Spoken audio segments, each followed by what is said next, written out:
First contact and invasion. The day the Vexari came was like any other, until it wasn't. Dr. Elena Reyes stood at her observatory console, eyes fixed on the readings that shouldn't exist. Impossible energy signatures bloomed across her screens, heralding the arrival of something beyond human comprehension. "This can't be right," she muttered, fingers flying over the keyboard. But no amount of recalibration could erase the truth. They were here. Across the globe, others made the same discovery. Military radar operators watched in disbelief as objects larger than cities materialized in low Earth orbit. Civilian smartphones captured shaky footage of sleek, obsidian ships blotting out the stars. In New York, Tokyo, London, and 100 other cities, people poured into the streets, eyes turned skyward. A mix of awe and terror gripped the planet as humanity collectively held its breath, waiting for first contact. They didn't wait long. The message came simultaneously to every screen on Earth, broadcast in perfect renditions of each local language. A being that looked almost human. If humans had iridescent scales and eyes like swirling galaxies, appeared before them. People of Earth, the alien intoned, voice resonant and cold. "We are the Vexari Dominion. Your planet has been chosen for integration into our empire. Resistance is futile, and will result in unnecessary suffering. Submit, and you may yet find a place among the stars." For a moment, the world stood still. Then chaos erupted. Governments scrambled to respond, militaries mobilized, and civilians alternated between panic and defiance. In Washington, D.C., President Amelia Chen stood before a hastily assembled press conference, her face a mask of determination. "To the people of Earth, and to the Vexari who even now watch from above, hear me. Humanity will not bow. We will not submit. We are the children of explorers and revolutionaries, of dreamers and fighters. If it's a war you want, then a war you shall have." Her words echoed across the planet, a rallying cry for a species facing extinction.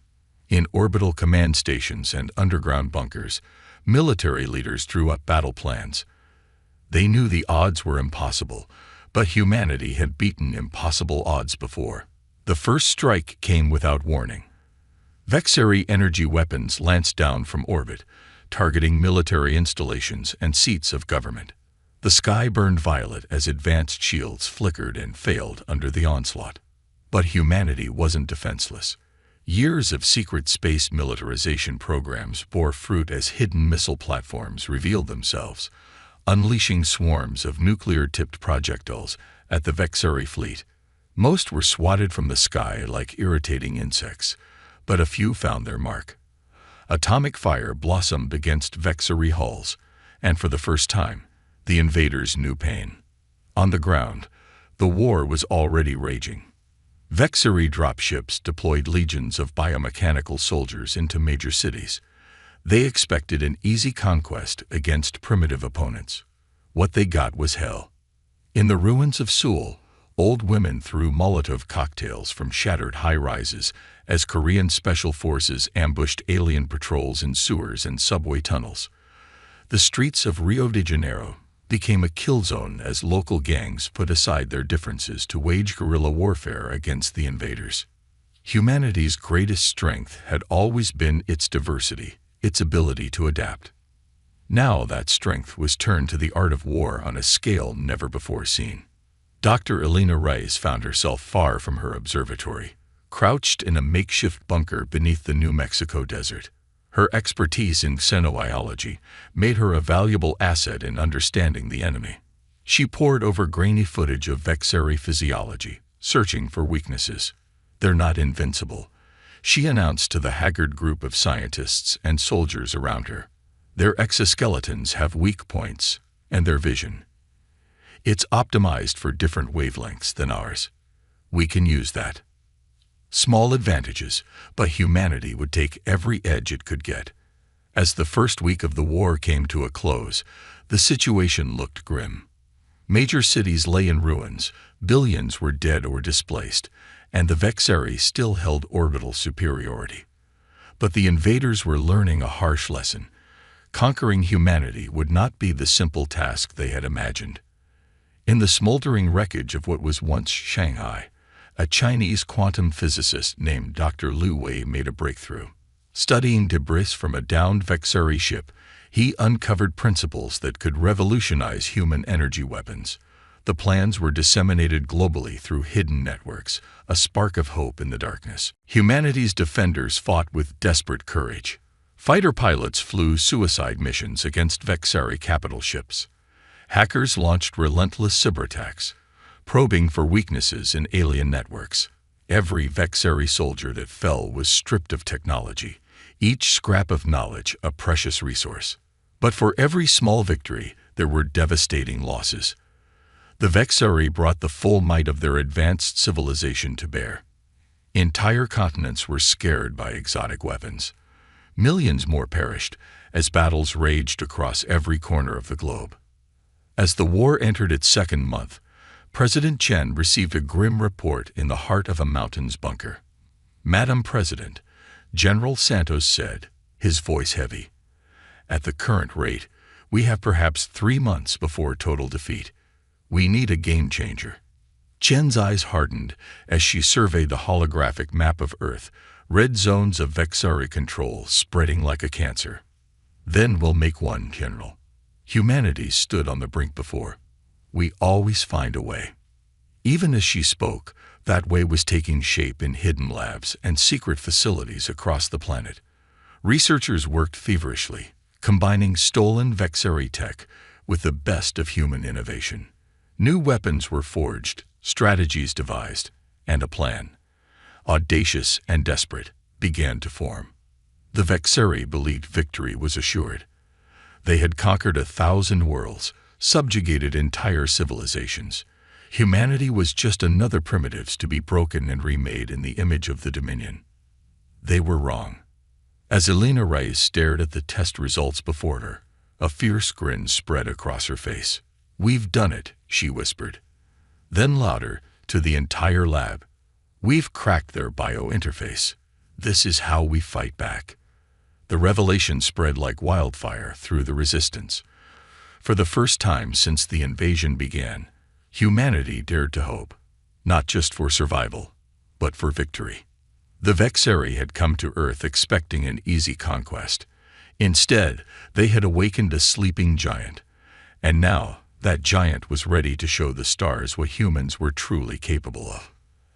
As the sun set on another day of war, the people of Earth steeled themselves for the battles to come. They had suffered, bled, and endured, but they had also learned, adapted, and grown stronger. The real fight was just beginning. The underground resistance. The abandoned subway tunnels beneath New York City echoed with the sounds of humanity's defiance. What was once a transportation network had become a labyrinth of survival, a hidden city where the resistance planned its next move against the Vexari occupiers. Colonel Sarah Donovan moved through the crowded passages, her battle-worn uniform a stark contrast to the civilians around her. She nodded to familiar faces. Doctors tending to the wounded, engineers jury-rating equipment, children learning to fight alongside their parents. This was the new face of humanity. Adaptable, resilient, and unbroken. Donovan reached the makeshift war room, really just an old maintenance office, filled with salvaged tech and hand-drawn maps. Inside, a diverse group of leaders from around the world connected via a secure, quantum-encrypted network. "Status report," Donovan barked, and the room fell silent. Dr. Elena Reyes, her lab coat stained and torn, spoke first. "The bio-interface breakthrough is holding. We've successfully hijacked several Vexari drones and gathered critical intel on their command structure." A grizzled Australian Special Forces operator, Major Jack Cooper, chimed in next. "My team's been using the drones to map Vexari patrol routes. We're seeing patterns, weaknesses we can exploit." "Good," Donovan nodded, "because we're running out of time. The Vexari are pushing into our last free zones. We need a game changer, and fast." The holographic display flickered to life, showing a globe crisscrossed with Vexari occupation zones.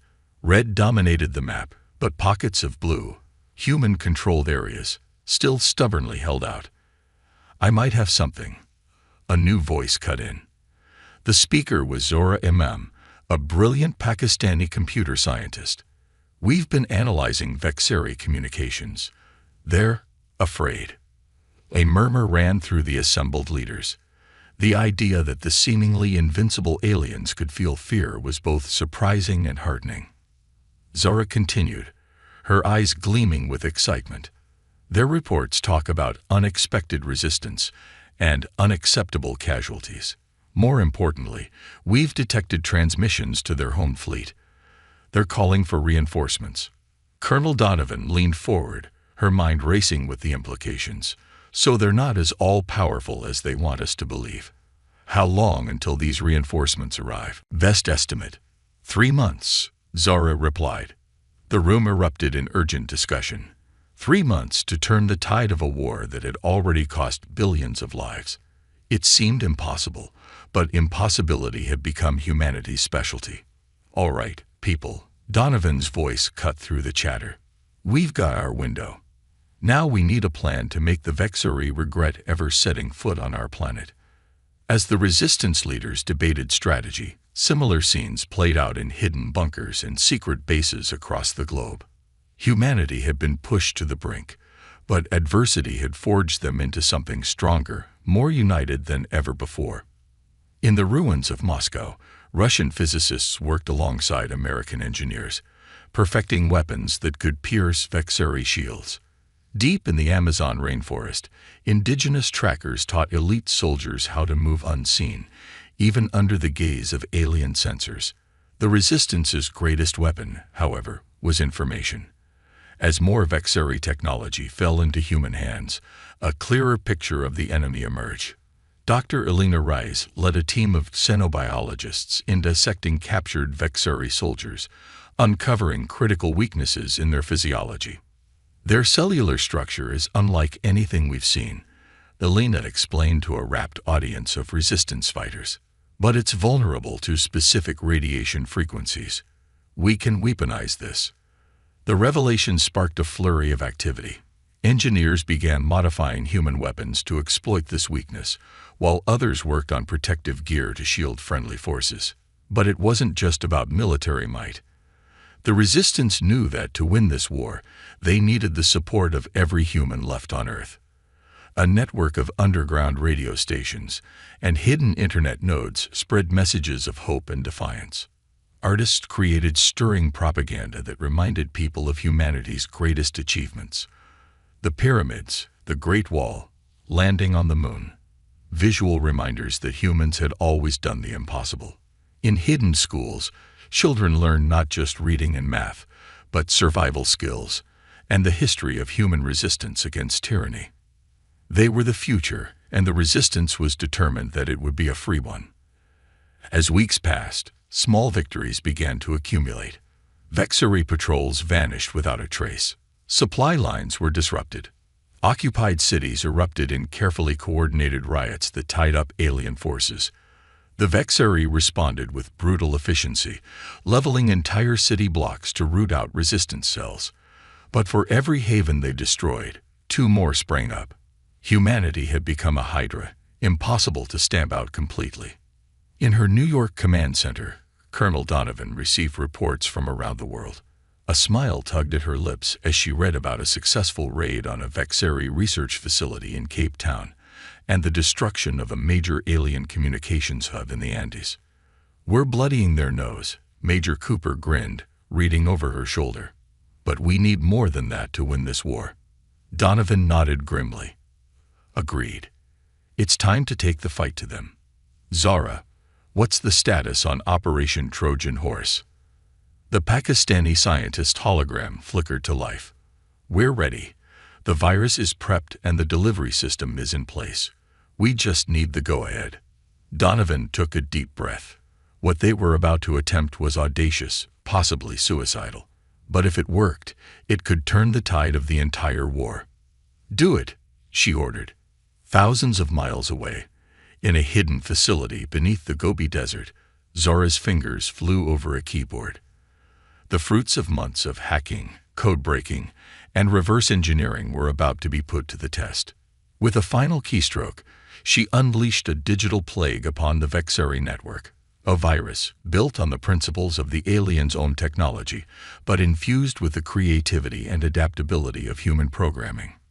For a moment, nothing seemed to happen.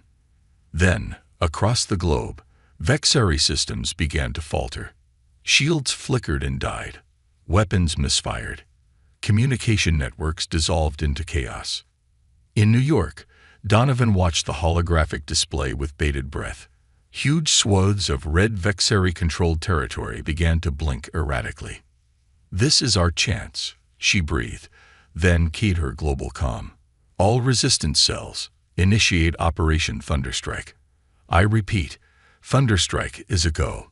Hit them hard, hit them fast. Show these alien bastards what happens when you try to conquer Earth." As her words echoed through hidden bunkers and secret bases, humanity rose as one. From the icy wastes of Antarctica to the sun-baked deserts of the Sahara, resistance fighters emerged from hiding. Years of preparation, of suffering and learning and adapting had led to this moment.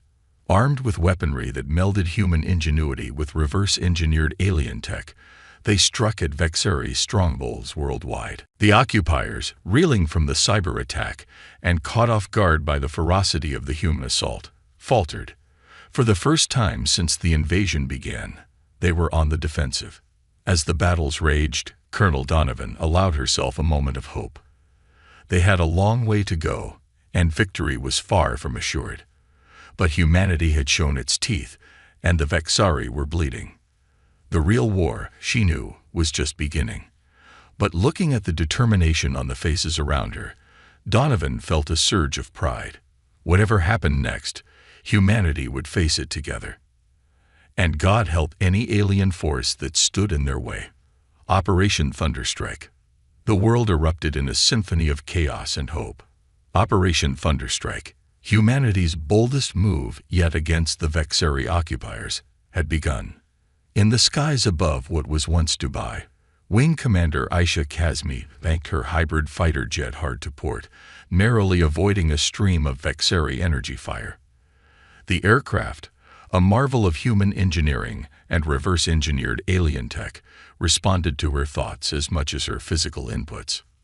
"Echo Squadron, form up on me," she commanded, her voice steady despite the adrenaline coursing through her veins. "We've got a Vexeri command ship to take down." As her squad fell into formation, Aisha allowed herself a grim smile. Just months ago, engaging the Vexeri capital ship would have been suicide. Now, thanks to Operation Trojan Horse and humanity's leaps in weapons development, they had a fighting chance. The massive alien vessel loomed ahead, its shields flickering erratically thanks to the virus ravaging its systems.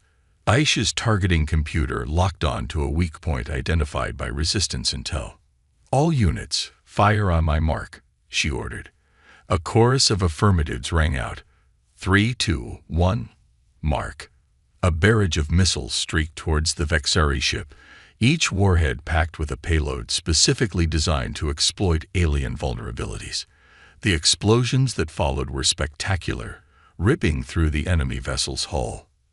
As the command ship began to list, secondary explosions blossoming along its length, Aisha keyed her long-range comm. "Control, this is Echo Leader. Objective Alpha is down. I repeat, the Dubai command ship is destroyed." In the New York command center, Colonel Donovan's eyes widened at the news. "Confirmed. Echo Leader. Outstanding work." She turned to her staff, unable to keep the excitement from her voice. "Get me a global status report now." The next hours were a blur of updates from around the world. In the seas off Japan, a joint fleet of human submarines and salvaged alien watercraft engaged Vexeri extraction forces. The streets of Sao Paulo echoed with the sound of guerrilla fighters pushing back alien patrols. And in orbit, hastily retrofitted human spacecraft harried Vexeri cruisers, exploiting the gaps in their defenses. It wasn't all good news.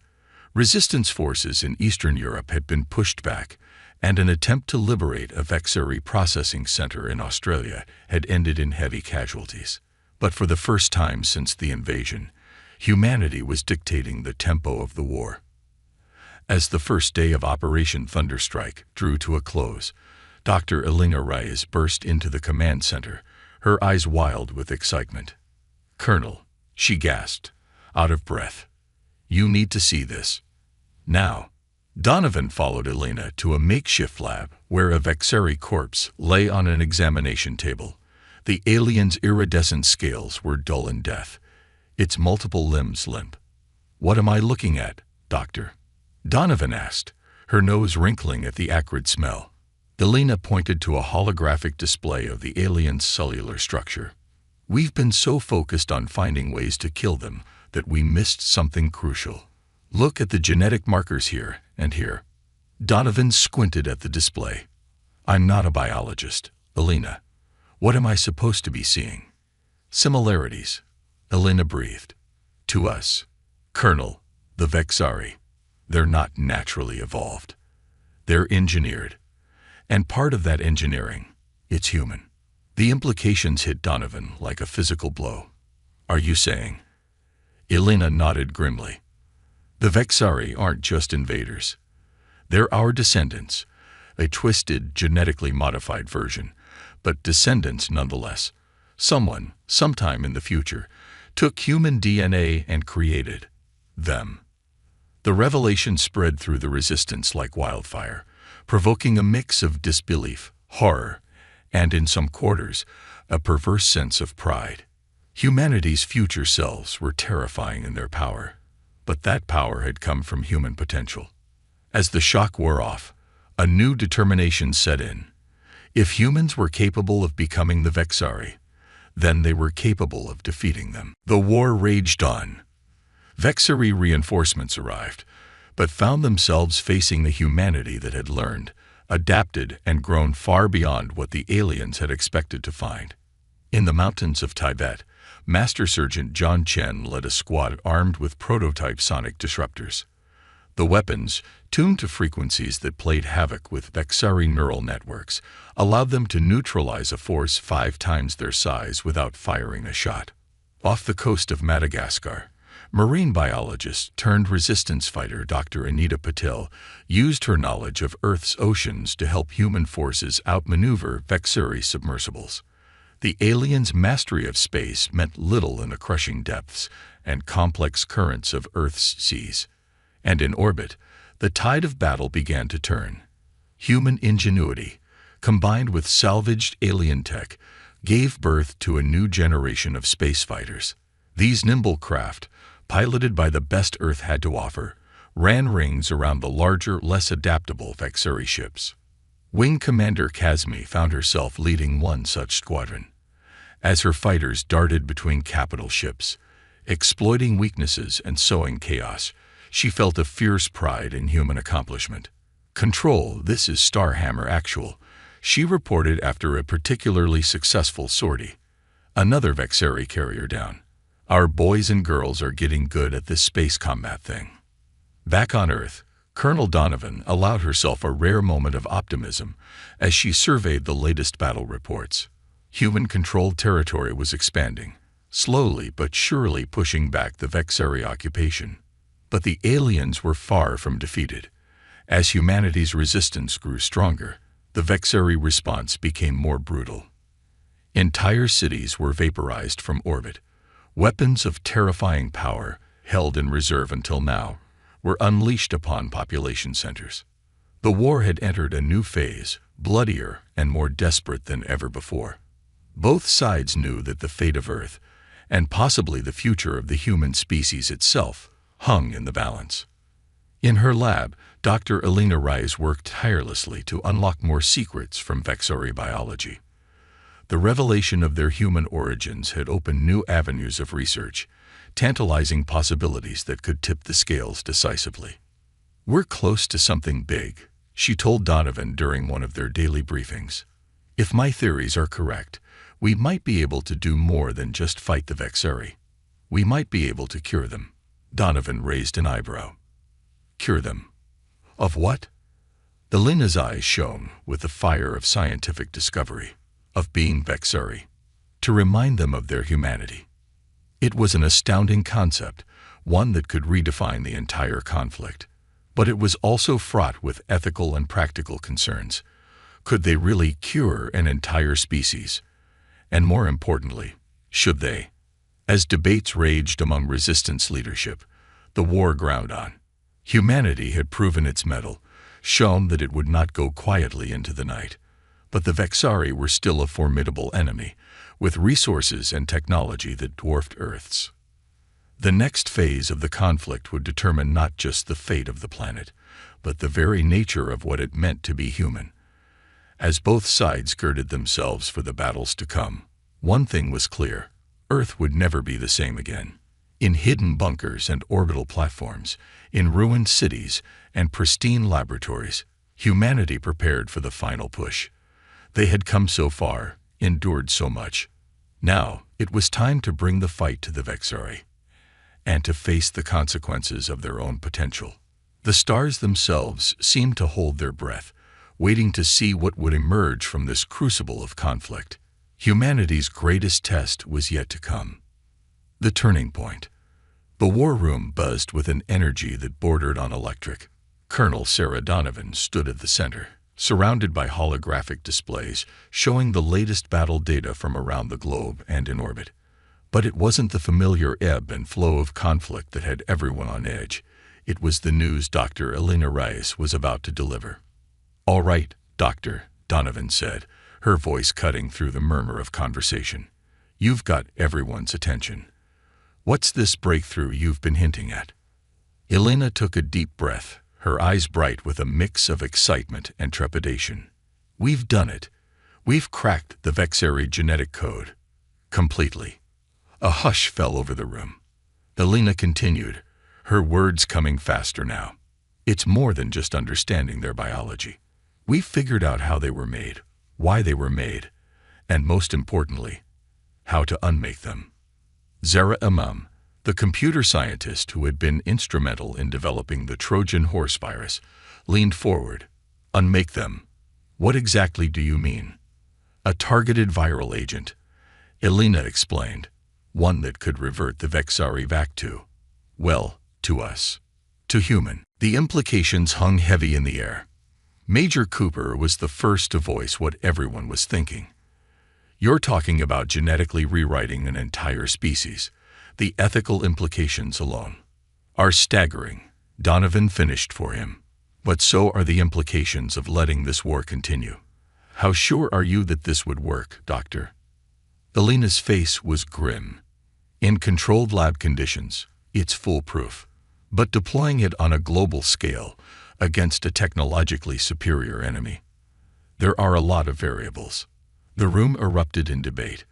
Some argued passionately for immediately weaponizing the virus, seeing it as their best chance to end the war. Others voiced concerns about the morality of such an action and the unforeseen consequences it might bring. As the arguments raged, a new alert flashed across the main display. Donovan's eyes widened as she read the incoming transmission. "Quiet," she barked, and the room fell silent. "We've got a new problem. The Vexari are preparing for something big. Really big." The holographic display shifted, showing a massive buildup of Vexari forces in orbit. Ships of a class they'd never seen before had arrived, dwarfing even the largest vessels humanity had faced so far.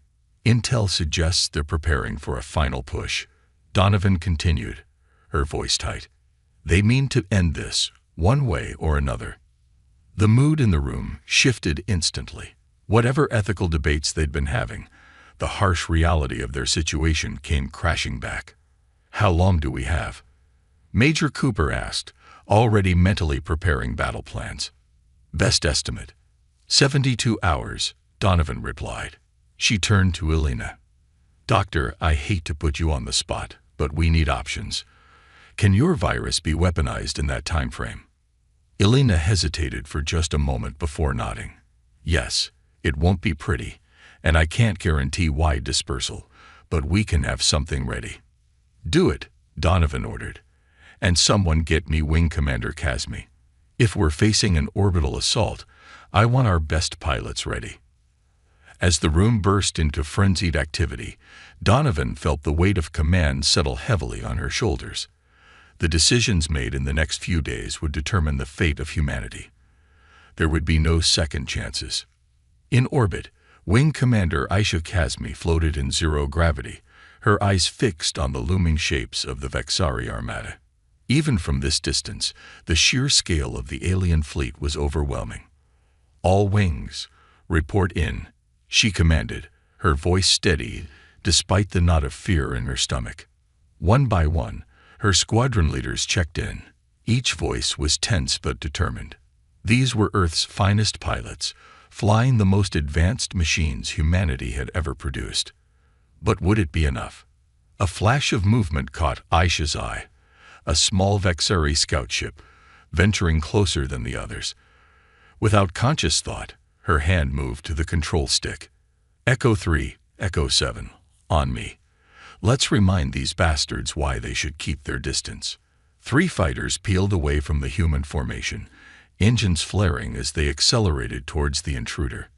The Vexari ship, realizing it was outmatched, turned to flee. But Aisha and her wingmen were faster. A quick burst of laser fire from Echo 7 clipped the alien vessel's engine. It spiraled out of control, trailing debris. "Nice shot, 7, Aisha commended. "All units, form up and—" Her order was cut short as proximity alarms blared. The crippled Vexari ship was on a collision course with them, its reactor core going critical. "Evasive maneuvers," Aisha yelled, but it was too late. The scout exploded in a blinding flash of light and energy. When Aisha's vision cleared, her heart sank. Echo 7 was gone, vaporized in the blast. Echo 3's ship drifted lifelessly, its pilot hopefully only unconscious. As she called for a rescue team, Aisha's grip tightened on her controls. This skirmish was just a taste of what was to come. The real battle hadn't even begun. Back on Earth, in a secret facility deep beneath the Rockies, Dr. Elena Reyes worked feverishly. Her lab was a whirlwind of activity, researchers and technicians rushing to prepare the Vexari-targeted virus for deployment. "We're pushing the boundaries of science and ethics," she muttered to herself as she peered into a microscope. The viral agents swirling in the Petri dish before her had the power to rewrite the destiny of 2 species. The weight of that responsibility was almost crushing. A commotion at the lab entrance drew her attention. Colonel Donovan strode in, flanked by security personnel. Her face was grim. "Doctor, we've got a problem," Donovan said without preamble. "Our deep cover agents in the Vexari command structure just sent an emergency transmission. The aliens know about the virus." Elena felt the blood drain from her face. "How?" "Our security protocols." "We're good but not perfect," Donovan cut her off. "It doesn't matter now. What matters is that they're accelerating their timetable. The final assault isn't coming in 72 hours. It's coming now." Alarms began to blare throughout the facility. Elena's mind raced. The virus wasn't ready, not for full deployment. But perhaps— "Colonel," she said, her voice steady despite the chaos around them. "I have an idea. It's risky, probably insane, but it might be our only shot." Donovan's eyes met hers, a silent understanding passing between them. Whatever Elena was about to propose, it would be desperate and dangerous. But in the face of extinction, what choice did they have? "I'm listening, Doctor," Donovan said. "What's the plan?" As Elena began to outline her audacious strategy, the first waves of the Vexari assault broke against Earth's orbital defenses. The final battle for humanity's future had begun. In bunkers and bases around the world, resistance fighters prepared for what might be their last stand. In the skies and in orbit, pilots and crew readied themselves for the fight of their lives. And in a hidden lab beneath the mountains, a small team of scientists raced against time, carrying with them the hopes of an entire species. The fate of Earth, of humanity itself, hung in the balance. The next few hours would determine whether the human race would survive to see another dawn, or if the Vexari would at last complete their conquest. The endgame had arrived. Triumph of humanity. The sky burned. From her vantage point in the mobile command center, Colonel Sarah Donovan watched as streaks of fire crisscrossed the atmosphere. Each flash represented a life-or-death struggle between human and Vexari forces. The planet's fate hung in the balance, decided by these desperate skirmishes fought in the void. "Status report," she barked, her eyes never leaving the tactical display. Major Cooper's voice was tense but controlled. "Orbital defense platforms, Alpha through Delta, are holding, but Echo's taken heavy damage. Ground-based ion cannons are operational, but we're running low on power cells." Donovan nodded grimly. They were bloodying the Vexari nose, but at a terrible cost. Earth's defenders were outnumbered and outgunned. Without Dr. Ray's virus, it would only be a matter of time before the aliens overwhelmed them. "Any word from Casmi?" she asked. As if on cue, a static-filled transmission cut through the command center speakers. "Control, this is Starhammer Actual. We've a opening. Repeat, we found opening in their defenses." Donovan leaned in, her heart racing. "Say again, Starhammer. You're breaking up." The transmission cleared for a moment. "There's a weak point in the Vexari flagship shields. If we hit it hard enough, we might be able to create a breach. But we'll need everything we've got." This was it. The chance they'd been waiting for. Donovan keyed her global comm. "All units, this is Control. Converge on Starhammer's coordinates. This is our shot. Let's make it count." As humanity's remaining forces rallied for a desperate assault, Dr. Elena Reyes and her team raced against time in a retrofitted shuttle. The experimental viral payload was secured in the cargo hold, ready for deployment. "We're approaching the coordinates," the pilot announced, his voice tight with tension. "But that's the heart of the Vexari fleet. We'll be torn apart before we get close enough." Elena's grip tightened on her harness. "We have to try. Everything depends on this." The shuttle shuddered as it accelerated, plunging into the maelstrom of battle. Outside, human and Vexari ships clashed in a deadly dance. Beams of energy and streams of missiles crisscrossed the void, turning space itself into a war zone. In her fighter, Wing Commander Aisha Kazmi led the charge. "All wings, form up on me. We're punching a hole for the package to get through." Her squadron fell into formation, a bristling array of Earth's finest pilots and machines. As one, they unleashed a barrage against the weak point in the Vexari flagship's defenses. For a moment, nothing seemed to happen. Then, with a flash of light that outshone the stars, a section of the massive shift shields collapsed. "Now," Kazmi yelled. "Doctor, you've got your opening. Make it count." Elena's shuttle streaked towards the breach, engines straining. Vexari point defense systems came to life, filling space with a lethal web of energy beams. The shuttle jinked and weaved, taking hits but pressing on. "We're not going to make it," the pilot growled, fighting to keep the craft on course. Elena unstrapped herself. "Get us as close as you can. I'll do the rest." Before anyone could stop her, she grabbed the viral payload and raced to the airlock. With trembling fingers, she donned an emergency suit. "Doctor, what are you doing?" Donovan's voice crackled over the comm. "That's a one-way trip." "It's the only way to be sure," Elena replied, her voice calm despite the fear coursing through her. "Tell my family I love them." With that, she cycled the airlock and launched herself into space, the precious cargo clutched to her chest. The void embraced her, and for a moment, all was silent and still. Then a Vexari tractor beam locked on, pulling her towards the flagship's gaping wound. Elena allowed herself a grim smile. The aliens were doing her work for her. As she passed through the breach, Elena activated the payload's dispersal mechanism. A cloud of shimmering particles erupted around her, quickly spreading through the ship's ventilation systems.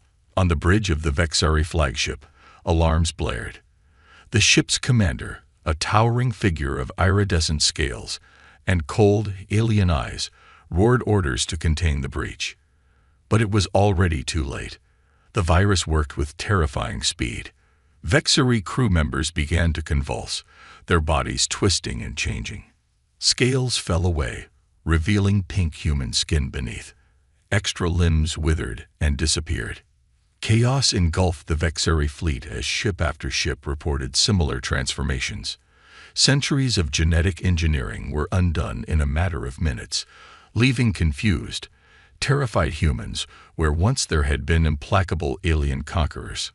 In orbit and on the ground, the fighting gradually ceased as the Vexery forces quite literally lost the will to continue the invasion. The command structure collapsed, leaving individual ships and units to fend for themselves. Hours passed, then days.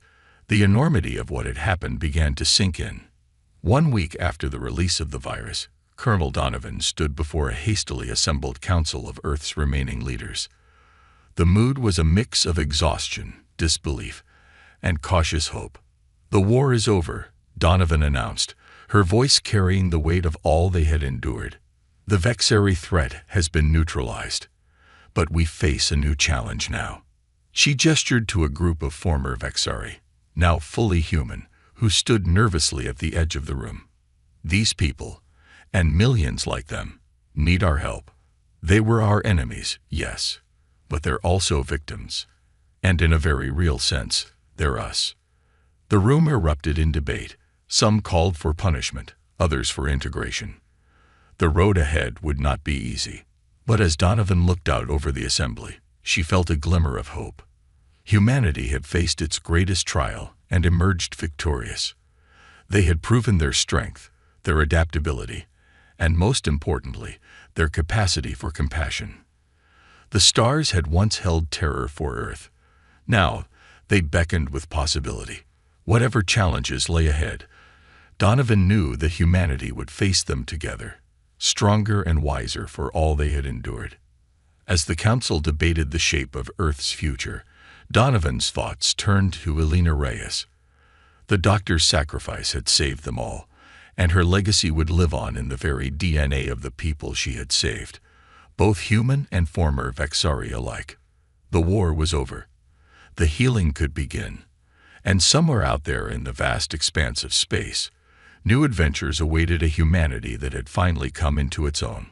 The Vexery had come to conquer Earth, believing it to be an easy target.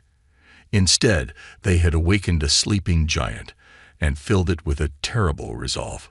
It was, indeed, a huge mistake, one that had ultimately led not to Earth's downfall, but to its triumph. As the sun set on this new era of human history, one thing was certain: the galaxy would never be the same again.